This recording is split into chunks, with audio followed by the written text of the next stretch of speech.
What's good, y'all? My name is Lucas Lyons, and we got a few things to talk about. Since we last spoke a little while ago, there's been a presidential election here in the U.S., and that's still up in the air as of November 12th in the evening time.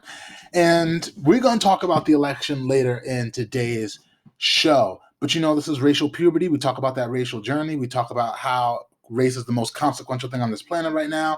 We talk about our own racial journey, building our racial stamina, and having a better racial understanding. And I was going to talk about this quote by W.E.B. Du Bois about color prejudice and the Negro, and which one came first, the degradation of the Negro, color prejudice. But I'll save that. I'll save that for a later episode, a little spicy topic there. Because I think this is more appropriate, talking about this famous quote from the Honorable Zora Neale Hurston. All my skin, I've never read a book by her. I got books by her. I never read a book by her. I should do that soon. All my skinfolk ain't kinfolk. Now, I know you heard this quote before. About meaning just because you look like me don't mean you my kinfolk, you out to help me out. And we see this with Kamala Harris. I actually Googled pronouncing her name, making sure I get it right, because I don't want to be disrespectful. Kamala Harris. And we're seeing that right now. We first saw it with Obama. And I know that when I was in 2008, when I was in high school, as well as everyone else around the world, they really thought America, like that was it. A black person, you got dark skin, a non-white person, a black person, is now the highest position in the land, United States president. But we now know 12 years later, a re-election for Obama later, all skinfolk ain't kinfolk. And Eddie Glaude wrote this really, really great book, Democracy in Black, and I'm sure you can just Google Eddie Glaude. And he talks about how devastated, how tremendously Black America suffered under Obama. Obama, he a Democrat, the Congress didn't let him do anything. I recommend looking at any of the videos by Yvette and Carnell and Antonio Moore, ToneTalks. They talk specifically about what Obama couldn't have done. What was he in the position to do? And we now see Obama did nothing for Black people. We lost about a third of our wealth during that recession in 2008. White America lost a tenth. Everyone was going through it, but Obama put nothing in place to speak about, again, generational reparations, federal, state, historical violence against Black bodies, and why we're in this predicament that we're in today. Right? Very, very, very interesting read. And all skinfolk ain't kinfolk. And we're seeing that right now with Kamala Harris. And before we jump into that real quick, last week we spoke about, war and how white militias are getting ready. I'm going to show you a 15-second clip real quick, and I'm going to put the details in the link as well, or link in the details description below. So take a look at this very quickly. There's going to be war in the streets, man.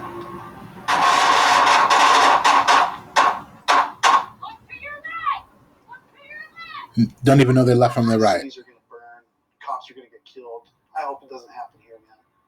The only thing we can do is just get ready. And this is in Utah. On the other side of the country in Michigan, we had the Wolverine Watchmen getting ready to start a civil war, capture, the governor. This is going on all around the country. I said this a lot in my previous video. I'll put this, there's a new source here. I'll put that in the link. Just armed right-wing groups ready. And we're in the middle of this transition of power right now.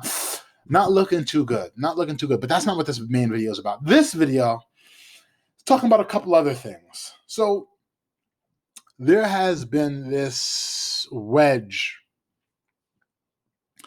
not a brand new thing as of late, really separating Black women from Black men, especially when it comes to politics. We have this woman, Brittany Cooper, author of Eloquent Rage, and I haven't read it, but I should. I know I will. And, she's writing this article talking about how Kamala Harris broke a glass ceiling, which she absolutely did. A non-white woman as vice president, a woman as vice president, hasn't happened before. And as she states in this article, representation matters, but it just can't be, what's the word? A semblance of power. She has to actually have power, change policy, have transformative policy, and not just be a face. And if you've seen my other videos, she's gonna be the face. If she's not going to uplift Black people, who, what does she owe to Black people, not just Black women? She is not a good look right now. Okay. I will say I really appreciate about this article. I had no idea who Charlotte Rowland was, who Charlotte Bass was, who were running for vice. I didn't know that all these women, the Roland Nine, I think they're called. I forget what it's called, but they are. I mean, I didn't know these Black women were running for vice president in politics like that. You know, you hear Shirley Chisholm, but I had no idea. So shout out to Brittany Cooper for, dropping some knowledge on me. Representation's not everything, but it is absolutely something. Can't disagree with that. Which is why, like, it's important. When Obama was first elected, it's important for young non-white Black boys, Black girls to see that. But when it comes at the expense of true destruction of the Black community through benign negligence, that's not a good look. Because, and that's domestically. We also have internationally Obama drone strikes, killing civilians, not having a good look, really with the foreign policy and with what Obama has done with the Black face on it. I also don't think that's a good look as well. But initially, it was good. It was refreshing to see a Black face. But again, representation is not everything. And it would be unfair to ask Harris to shoulder that unifying project of this country. But you're the vice president of the United States, and that, like, part of your job is to unify this country and to right wrongs and to repair what's been broken in this country, And her presence begins rather than ends a conversation about what America owes Black women. Now, don't get me wrong. I love me some Black women, But there's that language again, specifically about Black women. And let's just talk real quick about the numbers, right? This is 2016. 2016 here. 13% of Black men voted for Trump. I wasn't one of those Black men. Trump is not good. 13%. And this year, 19% of Black men. It's about a 46% increase, 46% increase, I believe, about 40% increase. Looking at Black women, right?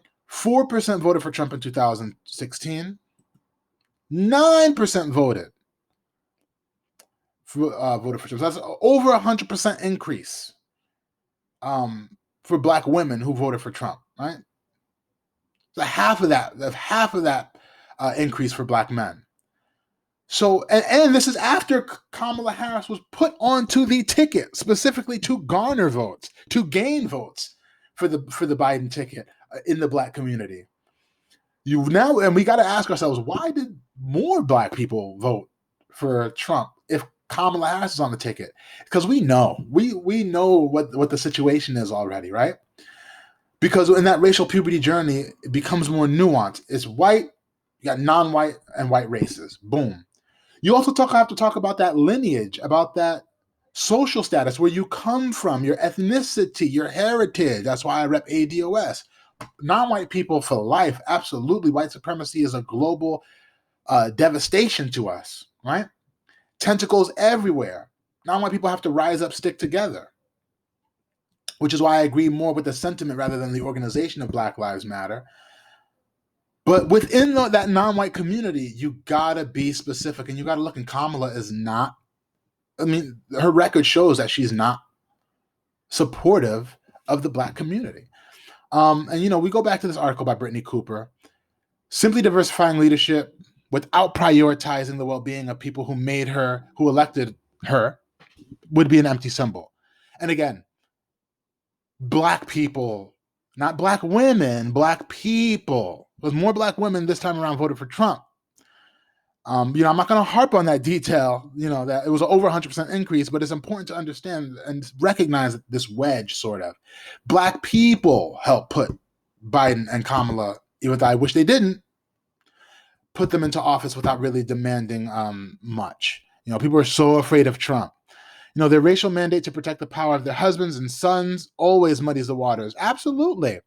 The racial mandate for white women to protect their husbands, their white sons, which is why you see, again, just like we saw in 2016, majority of eligible white women voted for Trump, right? Wasn't necessarily the case, was the case this time around. 55% of women, 61% of men voting for Trump. Lord of mercy, right? And if you look at this by race, again, we got another 67%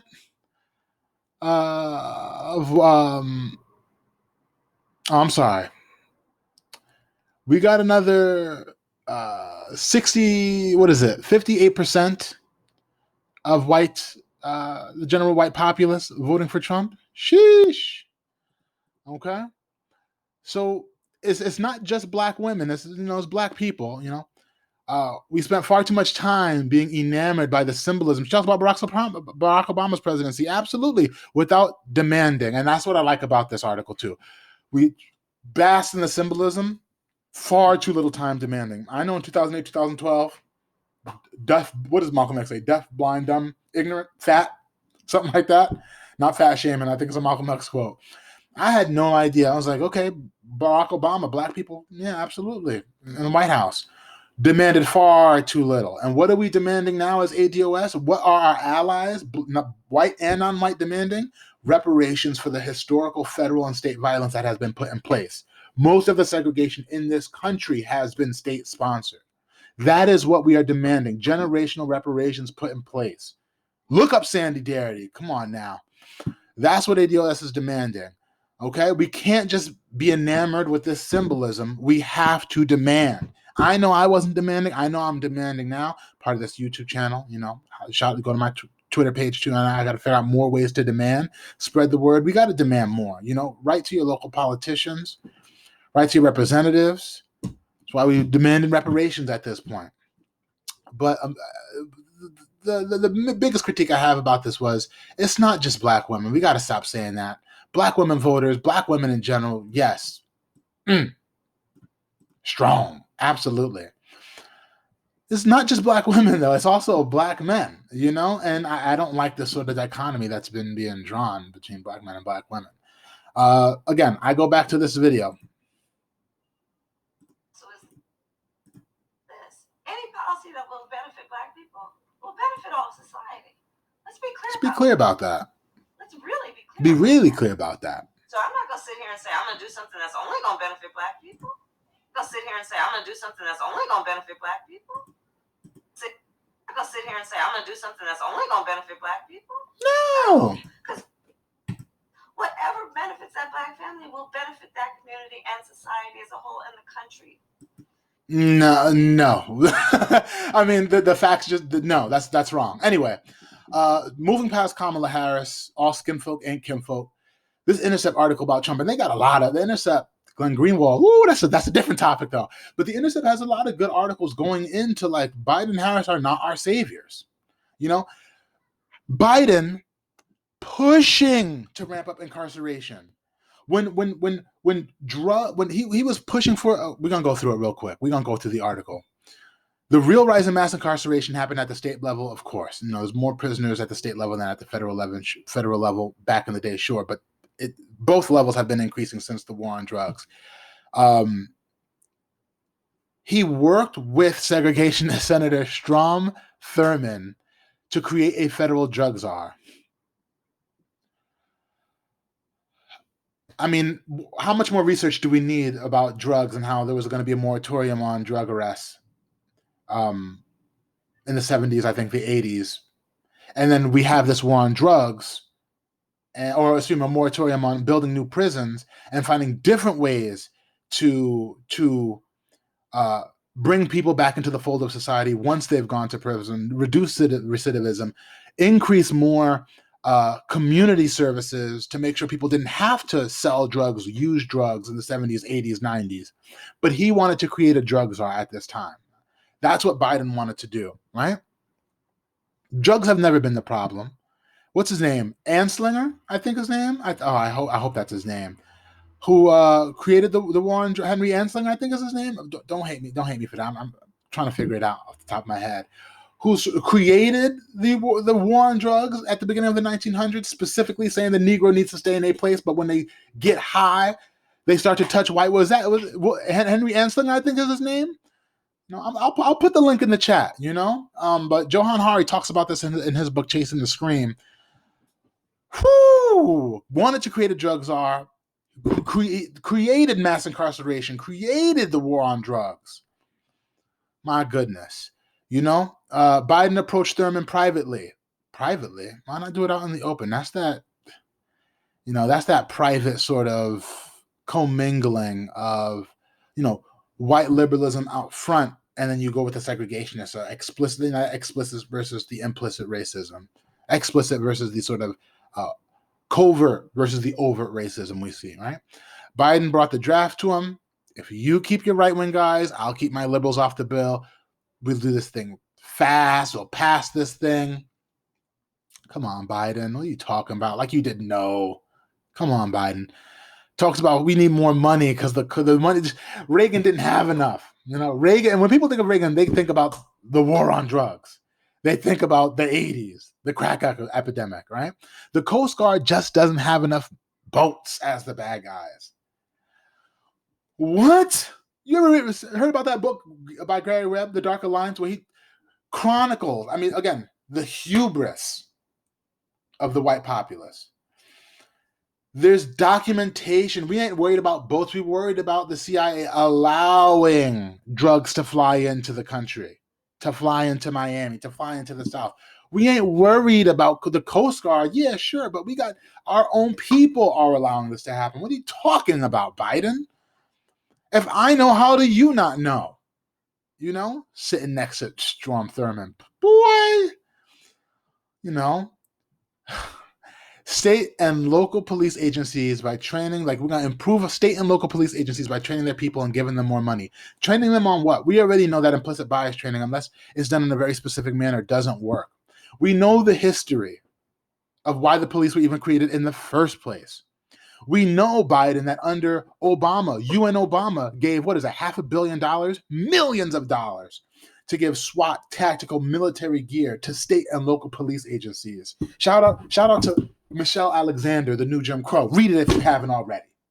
Right? We know Biden's MO. We know what this is about. Giving a eulogy at this racist senator's funeral. Giving a eulogy. We know what you're about, Biden. Shaped the Comprehensive Control Act of 1984. Helped push the Anti-Drug Abuse Act of 1986. Anti-Drug Abuse of 1988. Sought drug czars creating positions. There was an explosion in federal imprisonment. 24,000 in 1980 to 216,000 in 2013. What? Criticized George Bush anti-drugs efforts, saying they're not tough enough, not bold enough, or imaginative enough. You know what's bold? You know what's imaginative?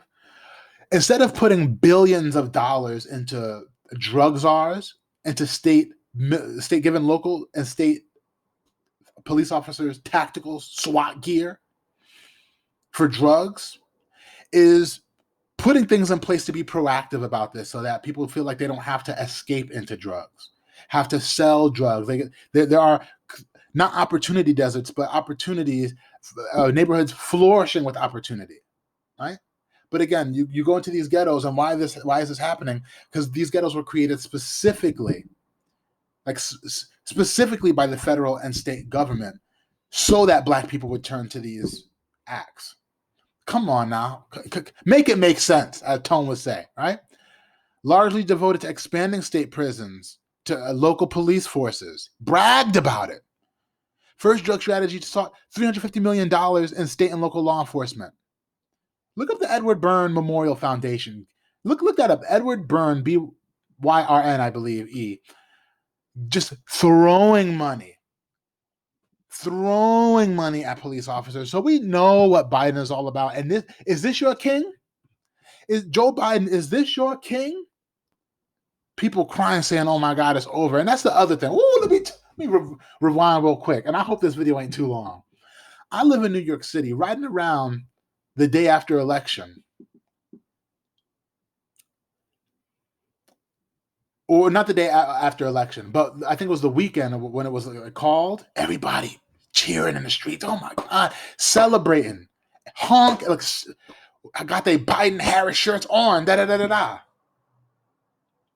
da. What? Is this your king? Is this your queen? To borrow from Rufus? What? How? And then for some reason, if you're not happy for this success, something's wrong with you. You against black women. You against Joe Biden. You're not progressive enough.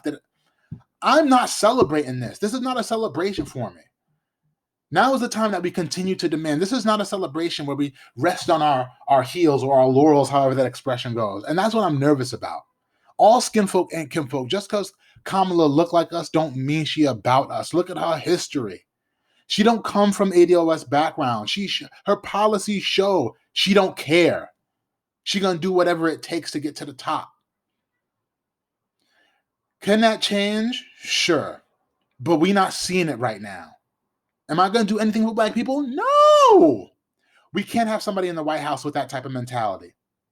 It's gonna take generations to get black people to a space where we can live more comfortably, live in safe, protective communities where we can determine our own futures, our own opportunities.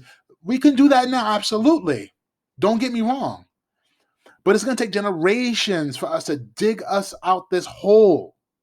It's going to take a lot to dig us out this hole that chattel slavery, neo-slavery, American apartheid, red line, like it's going to take, as Martin Luther King Jr. said, where do we go from here? Billions. Excuse me. Used to be billions, now trillions of dollars, Sandy Darity says, to get us back to where we need to be. And that's just it's going to take generations. The reparations part is not just money. Again, it's going to take generations to get us into the mentality where we need to be, because there is an emotional and spiritual scarring that comes with the federal and state and local violence that has been placed upon us. Is this your king? Is this why we celebrate in New York City? Get out of here with that, man. Get out of here with that. One of the last things I wanted to talk about was this image. Bria Goeller, I think is her name. I don't know the woman. I don't know of the woman.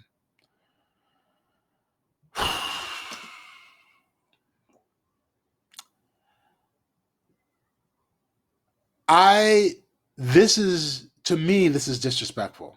But you do have Ruby Bridges actually saying, I forget where the quote is. Here we go. Ruby Bridges, I'm honored to be a part of this and grateful to stand alongside you.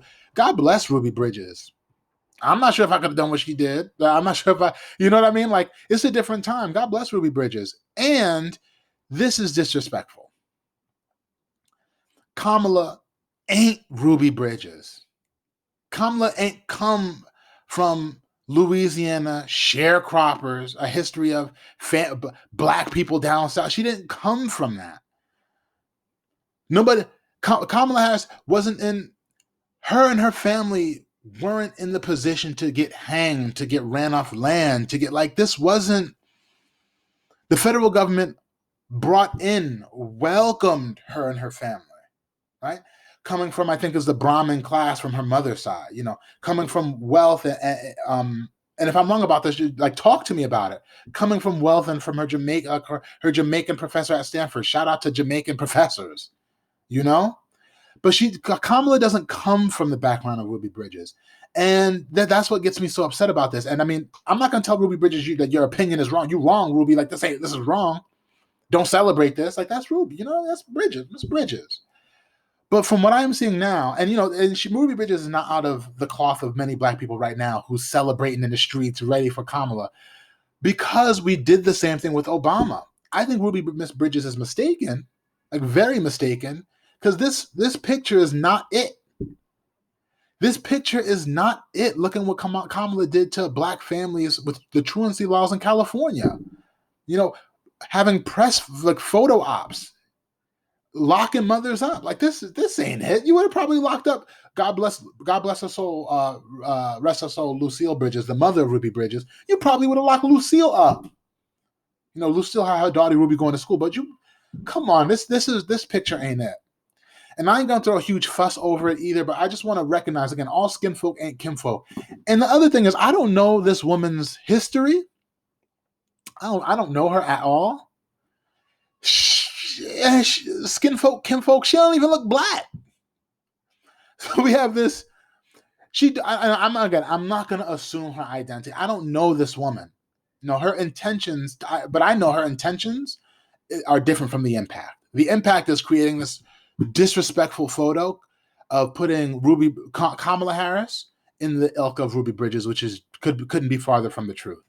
And you have this white, maybe non-white woman, I don't know her background, painting this, you know, sort of celebrating this. And this goes to that what I saw in New York City, all over the city over the weekend. People just out losing their effing mind. I'm saying effing because I'm not sure how YouTube works, the algorithms and whatnot. Losing their minds.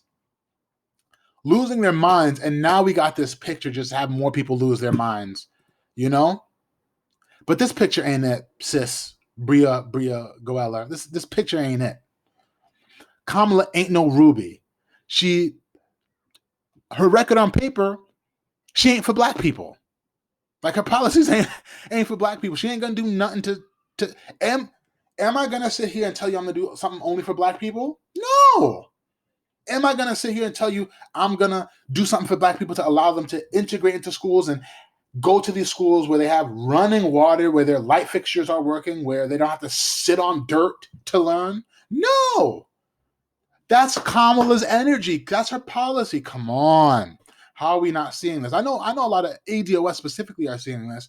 But again, if there's this thing going around, this ethos of right now, if you're not excited about a Biden-Harris ticket, something's wrong with you. And I don't like having to be in that echo chamber of Kamala, Biden gonna save us. Ain't nobody gonna save us. We're gonna have to demand, right? Without struggle, there is no progress. And we have to struggle with this administration for generational reparations. Like that's where the line is being held. That's where the line is being held. You expect Biden, I mean, the big thing, especially in the Black Lives Matter movement, the big thing right now, defund the police. You expect Biden, who gave $500 million, I kind of want to say $1 billion. Let me find it in this book right now. Millions of dollars in tactical gear and military equipment for drug offense. You gonna allow Biden to do that? Who wanted to create a drug czar? You expect him to defund the police? Is this your king? We're gonna benefit black people. No. Is this your queen? Like, have we lost our damn minds?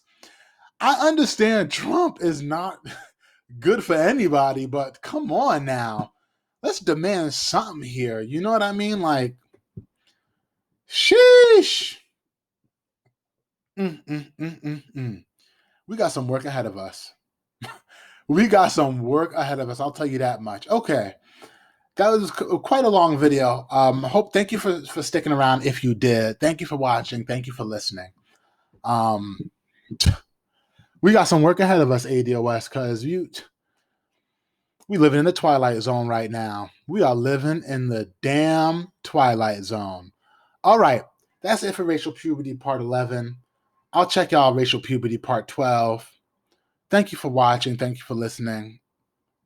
As Demcast says, quoting Malcolm X, the future belongs to those who prepare for it today. I'll holler at y'all later.